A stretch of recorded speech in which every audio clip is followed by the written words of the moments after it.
Hey everyone, welcome to the Andy on Immigration podcast. Today's session is part three of Immigration 101. In case there's any confusion, it is U.S. Immigration 101. So I wear the appropriate attire for the occasion. And just real quickly, I'm going to go back. This is part three, and part one and part two. We already did those sessions. And just to kind of go back, and I want to just quickly cover with you what exactly we did in those ones. And this was the overall goals of our session, um, of the kind of what we went through. And here was kind of the breakdown in part one. In case you missed it, we covered the goals and basic concepts and definitions of U.S. law, U.S. population breakdown by category. So of the 345 million people inside the U.S., how are they here? We talked specifically about citizens and how people obtain citizenship. We also looked at permanent legal aliens or the green card holders in part two. And in part two, we also covered the temporary legal aliens. So those are the people here lawfully inside the United States. So now in part three, we're on to more or less the undocumented side of the immigration story. Um, and here we're going to talk about unauthorized aliens. And then we're going to go on to an immigration 101 report card. And sitting alongside the whole time here for the Indian Immigration has been our grade A student, Rich, who is our producer and also serving as student on this.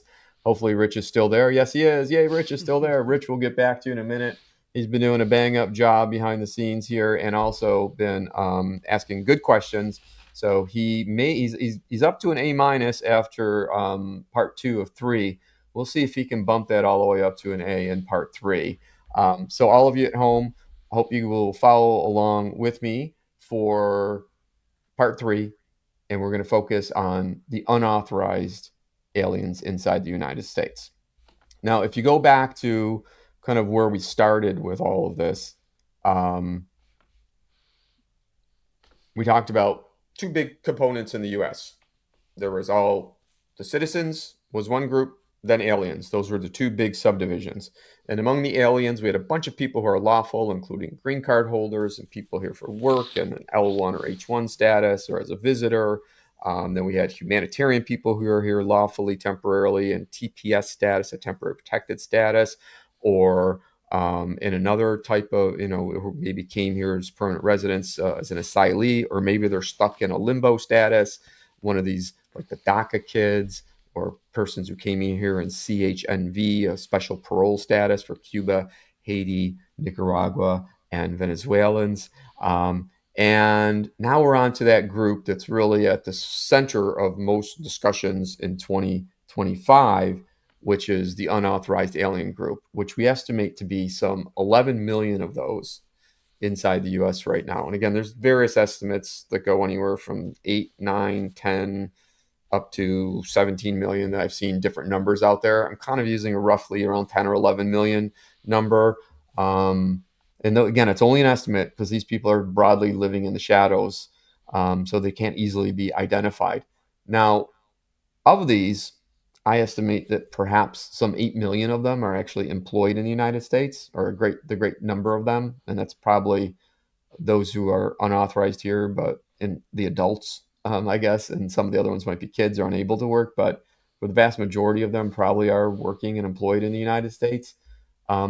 As a side note on unauthorized aliens, and we traditionally think about those who came across the southwestern border in this category, but historically, some 40 to 50% of the undocumented persons came legally first and then just stayed longer than they were supposed to. So that's I don't know. Couldn't come up with a current estimate right now, but historically it was always the case. It was close to 40 to 50% of them came here unlawfully. So they didn't come in and crawl across the border or come in and make an asylum claim and then just hang out or come in, get caught, get put into proceedings, and then never go to their court date.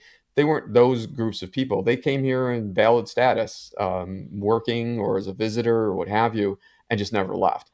I don't know what the current number is now, but there certainly, I'm sure there's a decent percentage of these unauthorized who probably initially entered lawfully. In other words, even if you have a wall, the best wall ever made, and somewhat airtight systems, if you allow people in at all, there's a good chance you're going to end up with some unauthorized aliens. So that was just the main point I wanted to make there. Now, there was a big influx in that 2020, 21, 22, 23 period into 24 that came across the southern border. Some were turned away, some were put into um, deportation proceedings, I'll call it. Some were considered gotaways, or they just never were apprehended, and they got into the United States and maybe are still here. Um, and during that time period, there were also new admission provisions like the CHNV parole status that was given for Cubans, Haitians, Nicaraguans, Venezuelans, and some people may have come in under the CBP1 app, which reduced the number of legal entries, perhaps, but both of those increased the number of persons in what I'll call limbo status, where they were here either in a process or pursuant to a status that could easily be terminated. And as we've recently learned, some of those people, as we learned, talk about in part two, some of those unauthorized or some of those authorized people, like the Cuban, Haitians, Nicaraguans, Venezuelans, their status is being pulled back by the current administration. So while they may have been here lawfully, that's coming to an end. So if they do stay and they're not removed, then they don't voluntarily self-deport, they might be considered among those numbers or might increase those numbers of unauthorized in the United States because, again, there's another classification where they came lawfully in the first place, but now they're being asked to leave, but and their status has ended, but they just don't leave. In any event, as a political football, I wanted to talk for a minute about what the impact of the unauthorized aliens were. And the Congressional Budget Office, or CBO, estimated that that post-pandemic immigration surge, primarily at 22, 23 period, um, they projected that it would add $7 trillion in gross domestic product, or GDP, in the U.S. over the next 10 years. And this was a result of those several million that came across the border. And that they would add $1 trillion in federal tax revenues.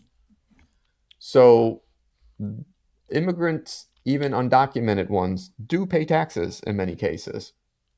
Nevertheless, we have the arguments on both sides. Some say that illegal immigration is a drain.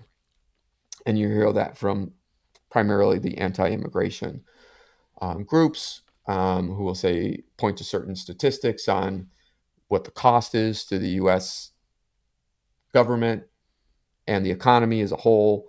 And they come up with a determination and a number that says it's a drain.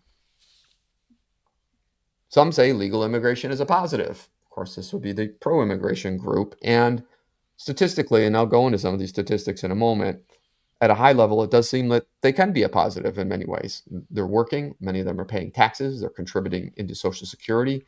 Certainly, at a big picture economic level, they seem to be a positive.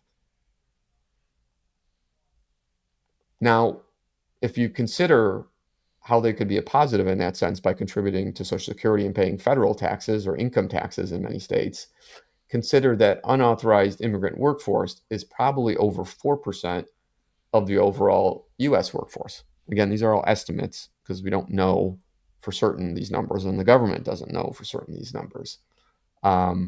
But it's a pretty decent idea that there's a a 4%, so one out of or even 5% of workers, one out of every 20 maybe is an undocumented, unlawful worker. That's pretty significant, and many of those undocumented persons might use a false social security number or something called an ITIN, which is a individual taxpayer identification number. That's what the acronym stands for. It's generally intended for persons who have income in the United States and therefore are subject to U.S. tax. but they're not eligible to get a social security number, so they're given an ITIN so that they can pay into the system. However, the undocumented have used the ITIN as kind of a workaround to be able to get onto to be paid and get into the system. And as a result of that, they still might pay taxes on income that they make in the United States, but they may use those documents to secure employment and have access and an identity in the universe, in the American universe, by a financial number, which is essential to most functions you do in the U.S. Banking, buying cars, buying houses, all those sorts of things, residences, getting credit. All those things flow from the Social Security number ITIN. So those are kind of something that they might, many of the undocumented might be in possession of. Now, back in 2010, there was around that time they did some studies that said that the positive cash flow into our social security system from undocumented was 12 billion. Now, mind you, these people might be employed and on a on a regular payroll system, and the FICA taxes or federal insurance social security taxes are being withheld. Those are mostly used to support the old age pension portion of Social Security, and they were paying in about 12 billion a year at that point, estimated by some government agencies. And that was a group of undocumented who are probably never going to get the payout. They're never going to get to the end of the day where they retire and claim that back, and they can't lawfully necessarily claim it back because they're not going to be, unless they're granted some special dispensation, and even then, these payments may not be credited to their identity, so they'll never likely get a payout from Social Security, yet they're paying it in. And that was some $12 billion back around 2010. And now those estimates we've seen have grown to maybe 25 billion in 2022. Um, and in addition, there's an estimate, and that's the Social Security pay-ins, um, but there's an additional 1.8 million unauthorized aliens who are using false Social Security numbers, um, and independent contractors, ITNs, using those. They use the ITN to as an independent contractor, so they're not being paid as an employee, but you're being paid as a contractor. So you just get paid, and they're paying in $9 billion in taxes annually. So you have well over $25 billion. It's probably going into Social Security taxes and helping to fund the system that comes from the unauthorized population. I don't know if that's a point that's well known enough um, out in the general public, but I always like to make it because I find it just so interesting that our system is kind of at the federal level. It's kind of it's advantageous to have these people as undocumented as to not become lawful, because in this circumstance they're status is they're doing jobs. Their employers might love them because they're the least likely to complain about working conditions. They'll probably work overtime and not complain if they don't get paid overtime wages. They're probably the least likely to sue their employer for some sort of discrimination or what have you, and they probably the least likely to want to try to test using their documents again, being undocumented, which might be not um, legitimate documents. They may not want to use them again to go to a new employer. So this entire system of kind of living in the shadows is beneficial to employers who get a willing workforce, who works hard, doesn't want to cause a stink, may not complain about pay wages as much as an American worker might, because they don't have the protections under the law, and they're nervous, and so they're doing these jobs, and it's a great benefit overall to our economy in terms of taxes revenue generated at the federal level. However, at the state level, a lot of that money does go out and does become is a little bit more of a drain, because they can be a drain on local resources, and that's kind of I think where you see this more as a drain on, for example, schools. The undocumented children have to, are eligible to go to school, so there's a cost to the system. Um, And some of the services that lower income US persons might be seeking might not be available to them, or certain, in their communities, because there's this influx of the undocumented population kind of using up some of those services. So I can see both sides of it. And the way I term this kind of distinction in the big universe is the immigration is good for the overall, the big picture, or the Wall Street economy. Um, but in some cases, this, especially this undocumented part, is bad, really, for some of the Main Street economy pieces, and those persons on Main Street, particularly persons who are in, who might be trying to get these jobs in lower wage jobs. Um, and those Americans may not, they're competing against a different workforce there that's willing to take lesser pay, perhaps lesser work conditions. And also competing for those resources at a local level that some of those lower wage Americans might be getting. So I think the Main Street scene is maybe not as good, but the Wall Street and the big picture, the big economy, the federal government makes out pretty well on these things. Whereas local governments might be strained dealing with these issues. I think we saw that in New York City, where there was, the influx of people, the New York City was kind of strapped. We've seen that other places, in Boston, where the local people weren't able to use their community center because the the undocumented persons were in custody, and they had to house them in the local community center that the local residents were used to using. And then that became unavailable to them because it was being used for temporary housing for undocumented immigrants, or immigrants who are in custody. So there's a lot of different angles to this, but it seems like at the end of the day, when it comes to a lot of these things, immigration, U.S. immigration, in the final report card is kind of still a mess. And I often refer to this quote from Mark Twain, and he said, "quote I sometimes wonder whether the world is run by smart people who are putting us on, or by imbeciles who really mean it," unquote. And I think there's a lot of reasons why politicians and others don't want to change it. When Congress seems to fail to address it, the executive branch is reactive to it, responds to the crises, real, perceived, or without regard to pros or cons. We had probably what many saw as a crisis at the southern border, in 2022, 2023, and it kind of took a while for the administration to kind of react to that and come up with a way to, okay, let's put these people into buckets and see how we can process more people. So let's take some pressure off the system by admitting them in these special categories. We don't want to forego or prevent them from making a valid asylum claim. So let's give them other routes of doing it. But the system was simply overwhelmed. It couldn't manage it. Um, it took them for a while to react, and then they reacted and came up with some limits. And now we're kind of swinging that pendulum the other way, where it's like, oh, hey, let's go get rid of all these illegal persons. Let's get rid of them. I think they're quickly finding what a difficult reality that is, that trying to deport 10 million plus unauthorized aliens, what a chore that is. They tried with getting rid of some of the criminal people and ship them to El Salvador, and inadvertently lost a few U.S. citizens in there too.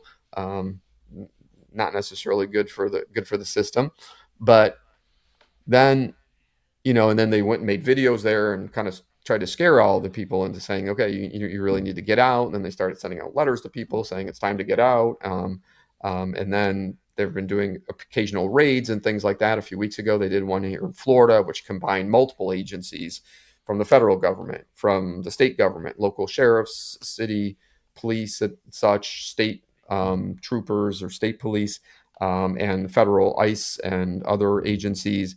And they ended up netting over a 4-day kind of process, a little under 800 persons. And, probably the total population of undocumented persons in Florida is probably 700,000, of which 500,000 are probably working. So it's a, it's a drip in the bucket. You're trying to, you know, unload the ocean with a teaspoon here when you're trying to deport or remove some 10 million plus persons who are unauthorized. So they sort of switched tactics, the government, and they've gone to more of a kind of encouraging people to self-deport. Now there's discussion, I don't know if it's finalized yet, that they're going to offer people like $1,000 towards their expenses of self-deporting. Um, I don't know, if that's going to be enough of a lure. I think people are probably, I guess I could understand if they're understandably nervous about presenting themselves to the government, asking for the money to self-deport. Um, and most people are probably avoiding any encounters with government, whether police or otherwise, or going to an immigration office nervously if they need to renew documents, even when they're lawful. So um, it's quite the chore to get rid of them. But we've kind of worked ourselves into this system, and the sad truth is there's a lot of benefit really to keeping the system illegal, to having this undocumented population. Again, it works for corporations and big companies and employers because you have this willing workforce, and a group that's not too willing to leave, and they're willing to put up with bad working conditions in many cases, or tough hours, or not, other sort of things like that. And they're oftentimes very good workers. So it benefits the employers and the system. The federal government is benefiting at a financial level from, all the tax dollars going into supporting a social security system that always is reportedly under pressure for not generating enough money to pay out, old age pensions and things like that, and also other, general federal tax revenues. States and local are probably where you see most of the more problematic portions of this, because their local systems are put under pressure by the actual presence of these folks and housing them and taking care of them and those sorts of things. So I think you'll see a lot more of that locally. But overall, it's you know if you actually legalize these people, then they're going to be entitled to these different benefits. They're going to be drawing into social security potentially at some point, and that's going to create it kind of ruin some of those big economic boons to the system. So I'm not sure what the answer is right now, but the system's kind of has been broken for a long time, and it doesn't seem like there's any easy way to fix it. Um, in any event, there's a lot of benefits, I think, from inaction on the topic. And I often wonder who are the beneficiaries of this inaction. We've talked about economic situations, you have workforce flexibility, Social Security Administration getting money, government enforcement agencies, they're going to get more money and more work from this. Private prison companies who are building up locations where they can house these people pending deportation. Businesses, as we mentioned, have a willing workforce. The political parties and politicians who can yap a lot about it but haven't done much to address these things. Um, Maybe immigration analysts like myself. It keeps us busy, gives us something to do. But in any event, the final report card probably on the U.S. system is probably borderline an F. But I'm going to bring on my prize student, Rich, to talk a little bit about where he sees, if he had any questions about kind of that last part, and we got a little bit more political there at the end, but the undocumented population is quite the dilemma. Rich, did you have any questions specifically about any of the things I presented, or did it make Yeah, sense? I guess I didn't know for sure. I guess most people don't realize that you could be here legally. You either have, the number that's not a true Social Security number, and or just a pretend Social Security number, so you can work legally or pretend to be working legally and contribute to Social Security and never receive it. You'll never receive it. But that's almost for if you're living in the shadows, so to speak, as they used to say. That's how you can get paid. It's probably for those folks. Unfortunately, it's worth it's worth the risk because paying for that, because then that way they can have a job and support their families. Yeah, and I'm Um, and I don't mean to say, in defense of, kind of not necessarily bad mouthing all corporations and businesses here. I don't mean to say that they necessarily treat these people bad either. I'm just saying that they typically tend to be, they're in a position where they're going to be less likely to complain about anything. They're going to be less difficult employees in many cases and I think there's because they're worried about, the impacts of having to try to use documents again or that sort of thing. So it's and sometimes, a lot of these people, I think it's come over time that a lot of them are just doing, regular jobs, and they're not necessarily subject to, not all of them are subject to some abuse or anything because of that, but they're just doing a lot of no, jobs, it's just more doing a lot of work. exploitation. It's Yeah. just that the companies will, oh, we're shocked to find out that we had illegal. They always do that when they get caught, and I'm not saying that they realize who and what. It's almost like they just prefer not to know. I'm sure that I was they I have to under admit I was really under waiting for the Casablanca reference there. yeah. Well, I figured to The try to Rick, I can't imagine that yeah, there's gambling right, going on, illegal gambling going on yeah, in because it's in their best interest to right. not be effective in those departments, to not be effective in terms of their research of their employees. You fill out the what's the form? I had to fill a form out for some summer work I'm doing for the what is it, the I-9? Is that what it's the The T9? W, either The W9 not the one or that you fill W4. out to prove that you're I had to take a picture of my passport. Oh, that's an Uh, I9. I That's the nine. I9 So one like document. it's just easier enough for them to say, oh well, we did what we were supposed to do. It's no different than the corner grocery store that checks ID, and really they kind of know that that's some 19-year-old bought that on a Canadian, on a website from China, Printed it and on it, their, made it on their and printer. and and their name is not theirs, and it's from like Ohio or something. Well, we checked the ID, and it was legal. It takes the Mhm. onus off of them, and it just Right, shifts the blame to the person with the fake documents, even though they kind of knew, like they kind of knew. right. And it's and again, there's definitely on the other side of it, I can definitely understand like what you said, which is a really good point, that there are local municipalities like the city of Niagara Falls I live in that probably have a fair amount of immigrants. Legal or not, don't know. I worked there for 31 years. Obviously, it was never something I ever asked, but they require if you're a first generation or second generation, you may struggle with your English skills, for example. So that requires extra services, just that alone. And you might Hmm. be poor, so you might be receiving extra services in form of other things. So there is a bit of a drain on school districts with that, and but I feel like those numbers tend to be exaggerated. I feel like Hmm. the those services are and here's the other thing. Whether it's fire, school departments, our job, these are not money making ventures. These are the post office is another example. There are things that the federal government does and local governments do that are not money makers. Sure. They are services that are required, and this is we're not supposed to be. Well, we made money. You're never going to make money off the fire department or police or school districts. They don't make money. That's not their purposes. So yes, it's a cost on our government, but there's a lot of things that are much bigger costs on our government than immigration. Yeah, exactly. So Well, hopefully, thanks, Rich. I'm going to give you a big A+ for you did it. You rocked the house. Very well done. can I have You, a printout? I'm gonna bring it to my mom's, and I'm gonna have her put it on I'm gonna the you get a refrigerator. no.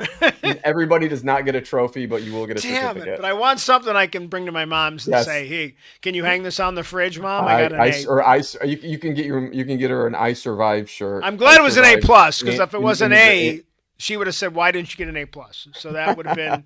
She wouldn't be happy either way. So Wonderful, wonderful. Thanks, Rich, so much. I'm going to close down the show here. This was again section part 3 of Immigration 101. This was a production of Andy on immigration. If I got into some opinions later on there, they were just that, opinions. But overall, hopefully you learned something about the basics of U.S. immigration. And if you have any questions, please look to our website, andyonimmigration.com, for more information, more other podcasts that we'll be presenting soon. And also, you can email me any specific questions or comments to andy@andyonimmigration.com. I thank you again for attending.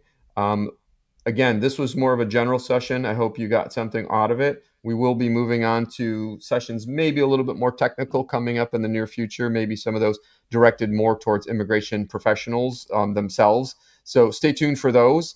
Look for updates on the website, and look for us again at Spotify, on Apple Podcasts, and coming soon to YouTube. You will find us at all those locations. Thanks much, everybody. Have a great one.